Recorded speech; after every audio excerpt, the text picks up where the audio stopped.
नमस्कार बंधुरा आशा करी তোমরা সকলে खूब ভালো আছো সুস্থ আছো এবং অবশ্যই পজিটিভ আছো। আমি মিষ্টি হ্যাশট্যাগ আমরা সকলের আজকের বিষয়ে কথা বলবার জন্য তোমাদের কাছে চলে এলাম। তো প্রচন্ড গরম, হাঁসফাঁস করছি, সবারই একই অবস্থা। মানে কি যে হবে সেটা আর কি ভেবেই ভয় পাচ্ছি। এখন এই টেম্পারেচার আরো বাড়বে, তো ভীষণ কঠিন আর কি অবস্থা। তো সবাই খুব সাবধানে থেকো, সতর্ক থেকো, প্রয়োজনীয় যেগুলো প্রিকশন সেগুলো অবশ্যই অবলম্বন করো। তো এটাই বলার আর কি, কারণ এই সময় সুস্থ থাকাটা মানে একটা চ্যালেঞ্জের মতো আর কি। যা অবস্থা হয়ে আছে বা যা হতে চলেছে তাতে সুস্থ থাকাটা সত্যি খুব একটা কঠিন ব্যাপার। তো সেই জন্য সুস্থ থাকার জন্য তো আমাদেরকে সব কিছুই করতে হবে যেগুলো আমাদের করা উচিত। তো সবাই অবশ্যই সেগুলো করো। আর যখন যেরকম তখন তো সেরকমভাবে আমাদেরকে নিজেদেরকেও সেই সঙ্গে খাপ খাইয়ে নিতে হবে, অ্যাডজাস্ট করতে হবে। তবে আজকের এই যে অবস্থা, প্রকৃতি যে অবস্থা, সেটা আমরাই তার জন্য দায়ী, আমরাই এরকম অবস্থা করেছি। দিনে দিনে হয়তো আরও বেহাল অবস্থা হবে, হাতের বাইরে বেরিয়ে যাবে হয়তো। তো সেই জন্য এখনও যদি কিছু কিছু চেঞ্জেস আনা যায় নিজেদের মধ্যে, তাহলে হয়তো একটু হলেও হয়তো সুরাহা হতে পারে। তো যাই হোক, গতকাল আমার আসা হয়নি, তো গতকালের বিষয় তো তোমরা সবাই বলে দিয়েছো। আর খুব সত্যি কথা বলতে, যেটা সকলের ভিডিও আমি সেরকমভাবে দেখে উঠতে পারছি না, আর দেখলেও কমেন্ট করা হচ্ছে না। তো এরকম একটা অবস্থা চলছে আমার এখন। তো যাই হোক, গতকাল আমার আসা হয়নি। তো গতকালের বিষয় খুব ভালো বিষয় ছিল, আমাদের মধু দিয়েছিল গতকালের বিষয়টা। তো ভীষণই ভালো বিষয়, তোমরা সকলে বলে দিয়েছো। আমি কারো কারো ভিডিও দেখেছি, সকলেরটা এখনও দেখা হয়নি। তো সুস্থ থাকার জন্য কি করা বা সুস্থ থাকার শুরু আর মানে সুস্থ থাকাটা আর কি, সেই নিয়ে বিষয় ছিল। আর ছিল যে মেয়েদের মানে কর্মক্ষেত্রে মেয়েদের অবস্থান, সেটা ছিল আর কি।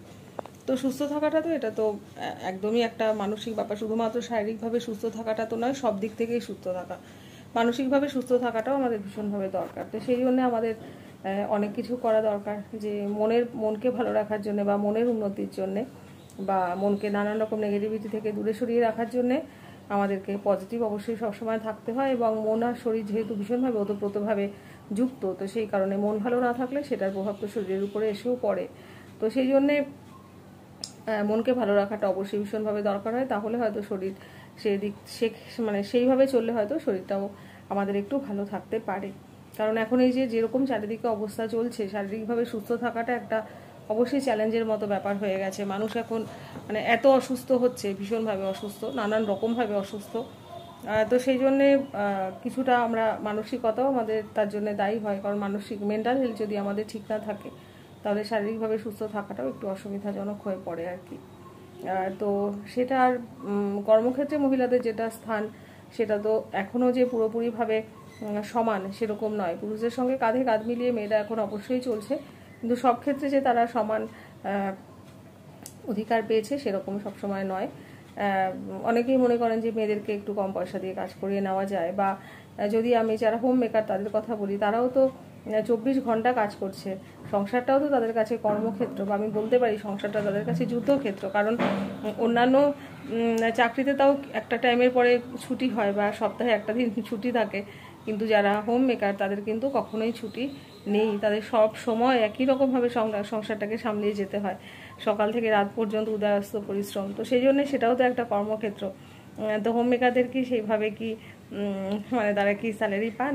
তো সেটা তো পান না। তো আমার এই জিনিসটা খুব একটা মনে হয় যে তাদেরও একটা কিছু এরকমভাবে নির্ধারণ করা উচিত, যেটা মনে হয় আর কি। তো যাই হোক, এটা আমি বললাম, এটা হয়তো কে কে সহমত হবে আমি অবশ্যই জানি না। তো যাই হোক, এখনও সব দিক থেকে যে সমান সব কিছু হয়েছে তা নয়, মেয়েরা এখন অনেক দিক থেকেই এই সমস্ত ক্ষেত্রে পিছিয়ে আছে। তবে হ্যাঁ, এমন অনেক মেয়েও আছেন যারা পুরুষদের অনেক উপর থেকে যান, এবং তারা অনেক অনেক অনেক উপরে তারা আছেন পুরুষদের থেকে। তো অবশ্যই এখানে নারী পুরুষের এটা আলাদা করে বলার কথা বলা হয়নি, তবুও কর্মক্ষেত্রে মেয়েদের যেটা ব্যাপার আর কি। তাছাড়া কর্মক্ষেত্রে মেয়েদের অনেক সময় অনেক রকম হ্যারাসমেন্টও হতে হয়, কিছু কিছু তাদের কিছু কিছু প্রবলেমের শিকার তাদেরকে হতে হয়, এটা আমরা সকলেই জানি। তো এই সমস্ত দিক থেকে, সব দিক থেকে দেখতে গেলে এখনও কিছু কিছু অসুবিধা মেয়েদের, বাইরে যে মেয়েরা বেরোয় তাদের অবশ্যই আছে। তো এটা আজকের যেটা বিষয়, সেটা দিয়েছেন হচ্ছে আমাদের সকলের প্রিয়, আমাদের শ্রদ্ধেয় দিদি ভাই, সে হচ্ছে জেবা হাসান দিদি ভাই। তো জেবাদি আজকে আমাদের বিষয় দিয়েছেন। তো জেবাদিদাও আজকে আমাদের বিষয় হচ্ছে যে ছোটোখাটো ব্যবসায়ী, টোটো চালক বা মানে ভ্যান রিক্সা চালান এরকম যারা আছেন, তাদের কাছে আমরা ভাড়ার জন্যে 10-20 টাকার জন্য হয়তো আমরা অনেক সময় মানে অনেক কথাবার্তা বলে থাকি, সেটা কতটা করা ঠিক। আর হচ্ছে যদি ঘরে যদি যারা হেল্পিং হ্যান্ড তারা যদি না আসে, সেক্ষেত্রে তাদের বেতন কেটে নেওয়াটা সেটা কতটা মানবিক ব্যাপার। তো এই যে ছোটোখাটো ব্যবসায়ী বা যারা রাস্তাঘাটে টোটো চালান, অটো চালান, এদের সঙ্গে ভাড়া নিয়ে একটা দাম দস্তুর করা, এটা আমি যদি ব্যক্তিগতভাবে বলি আমি সেরকমভাবে করি না। উপরন্তু যদি আমার পক্ষে সম্ভব হয় আমি তাদেরকে একটুখানি দেওয়ার চেষ্টা করি। এই কিছুদিন আগেরই কথা, উনি বেশ বয়স্ক মানুষ, উনি ওই মোটর ভ্যান যেগুলো হয় আর কি সেগুলো উনি চালান। তো আমরা ফিরছিলাম আমি আর আমার বোন কোনো একটা জায়গা থেকে, যাই হোক, তো ওনার সাথে আসার সময় মানে কথা বলতে বলতে জানতে পারলাম যে সেদিন ওনার কিছুই খাওয়া হয়নি, ওনার বাড়িতেও কিছু একটা সমস্যা হয়েছে, বেশ বয়স হয়েছে ওনার। তো আমরা জিজ্ঞাসাও করছিলাম যে কেন এত কষ্ট করা। তো যাই হোক, ওনার অনেক সমস্যা আছে, পারিবারিক সমস্যা। তো সেদিন আর কি ওনার একদম কিছু খাওয়াই হয়নি, সকাল থেকে উনি না খেয়েই আছেন আর এবং এরকমভাবে পরিশ্রম করছেন।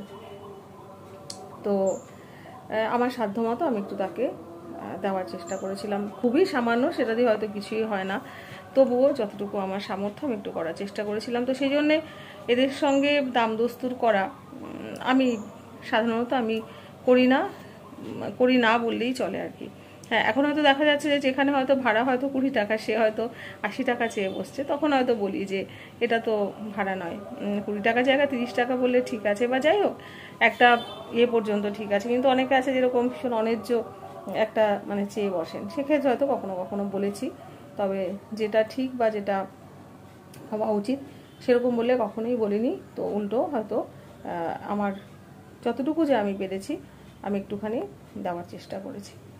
তো এই আর মানে আমার কি বলবো, আমি এগুলো আমার ঠিক লাগে না, কারণ এত কষ্ট করে যে যারা মানে পরিশ্রম করছেন, এত কষ্ট করছেন দুটো পয়সার জন্যে, আর তারা তো এমনি এমনি চাইছে না, তারা একটা পরিশ্রম করার পর তারা একটা কিছু পারিশ্রমিক চাইছেন। তো সেই ক্ষেত্রে এরকমভাবে দাম দস্তুর করার কোনো মানে হয় না, কারণ ওতেই হয়তো তাদের সংসার চলে, ওইভাবেই হয়তো তারা তাদের স্ত্রী সন্তান তাদের হয়তো প্রতিপালন করছেন। আর এছাড়া এখন তো যেরকম এই টোটো চালানো বা অটো চালানো, এখন তো অনেক মেয়েরাও এই কাজের সঙ্গে যুক্ত হয়েছেন। তো যে যদি এরকম সামনে কখনো কোনো মেয়ে আসেন, নারী আসেন যিনি এই কাজ করছেন, তার সঙ্গে দাম দস্তুর করবো, এটা তো আমার ভাবনার বাইরে, সেটা আমি কখনোই করতে পারবো না।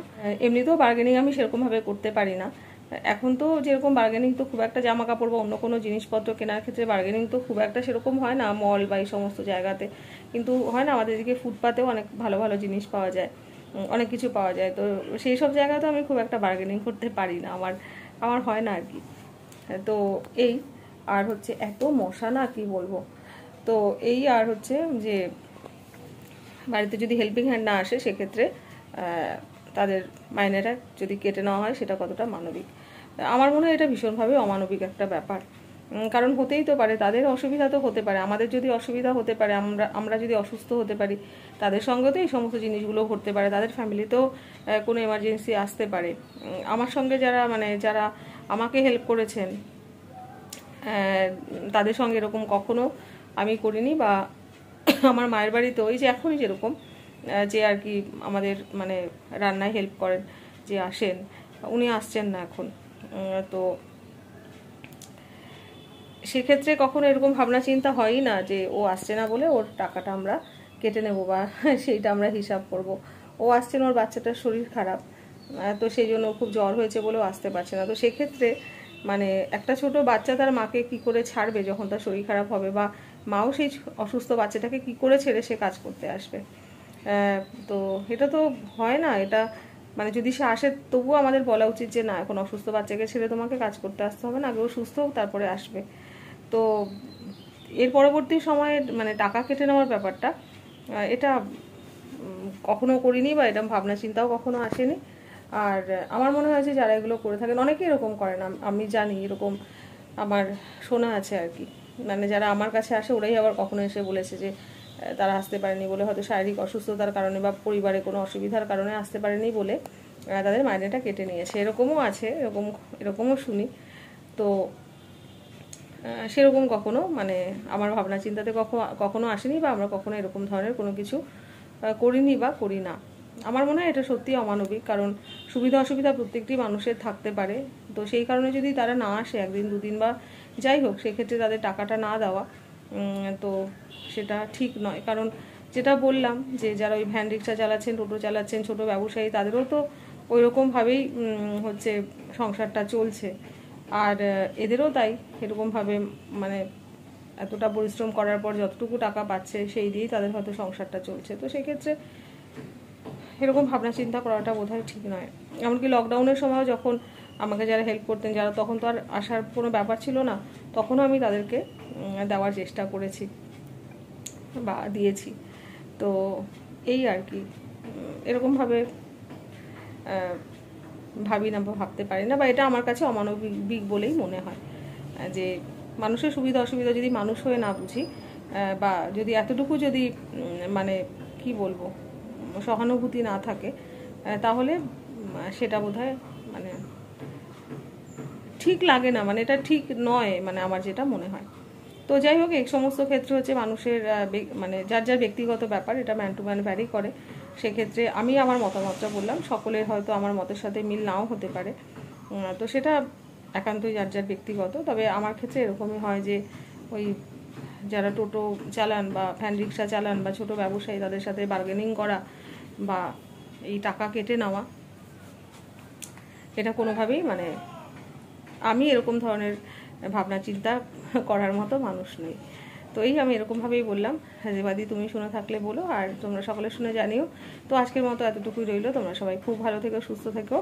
আবার আসবো পরবর্তী কোনো বিষয়ে। ততক্ষণের জন্য বাই, সবাই খুব ভালো থেকো।